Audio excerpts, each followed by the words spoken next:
Hello and welcome to the TaxTron web tutorial video series. In this video, I will be going over the optimization section of TaxTron web. While following the step-by-step process of TaxTron web, when you reach the final section called Review and File, you will come across a subsection called Optimization.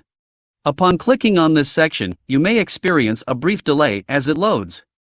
This is because the optimization section performs calculations to determine the most favorable outcome, aiming to maximize the taxpayer's tax return amount. For illustrative purposes, I have filled out the RRSP contribution, medical expenses, and donations sections for both John and Linda Doe. Upon reaching the optimization section of the return, you will notice that the medical expenses and donations have been allocated fully to Linda and John, respectively.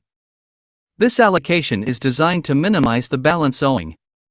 However, if the taxpayer prefers not to allocate the credit to their spouse, they have the option to enter the desired amount they wish to claim for themselves or their spouse in the change if needed column for the relevant deduction.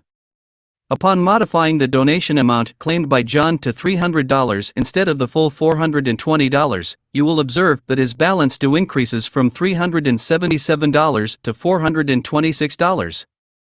The reason behind this change is that John is now claiming only $300 out of the available $420, which results in Linda carrying forward a remaining donation amount of $120 for the next tax year. Consequently, the balance due for John increases as a result of reducing his claimed donation amount. Thank you for watching.